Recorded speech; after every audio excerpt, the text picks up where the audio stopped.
আজ জামায়াতের নায়েবে আমির অভিযোগ করেছেন সরকার উপদেষ্টাগণ কিছু কিছু উপদেষ্টা ভিতরে ভিতরে একটি নির্দিষ্ট দলের হয়ে কাজ করছে। তিনি হুঁশিয়ারি দিয়েছেন তারা যদি এটি করতে থাকেন তাহলে তিনি তাদের নাম প্রকাশ করবেন, তাদের কণ্ঠ রেকর্ডিং তার কাছে আছে।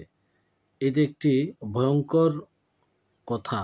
এই কথাটা আমরা শুনেছিলাম আওয়ামী লীগ আমলে, গত ফ্যাসিবাদী আমলে হাসান মাহমুদের কণ্ঠে। তিনিও বলেছিলেন সব কিছু রেকর্ড আছে, ফাঁস করে দেওয়া হবে। যে ব্ল্যাকমেলিংয়ের একটা প্রচেষ্টা, সেম ভূত কিন্তু আমরা আওয়ামী লীগের জামাতের ঘাড়ে সওয়ার হতে দেখছি। তারপরে দুটি প্রশ্ন বা আরও কিছু প্রশ্ন হলো যে জামায়াতের আমির এই রেকর্ডিং কিভাবে করেছেন? তিনি কি ফোনে কথা বলার সময় অ্যাপস দিয়ে কল রেকর্ড করেছেন, নাকি তিনি তাদের সাথে সরাসরি বৈঠকের সময় মোবাইলের রেকর্ডিং বা ডিভাইসের রেকর্ডিং অন করে সেটি করেছেন? অথবা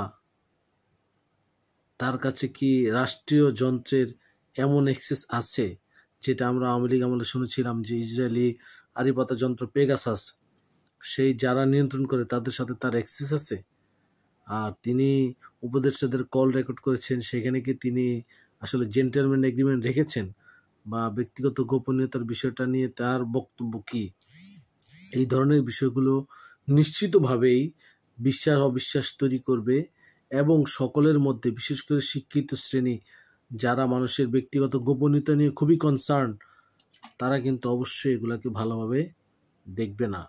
আবারও বলি, সর্বশেষ, যে আওয়ামী লীগের অনেক ভূত, অনেক আচরণ কিন্তু জামায়াতের উপর সওয়ার হচ্ছে। সকলকে সাবধান থাকতে হবে। ধন্যবাদ।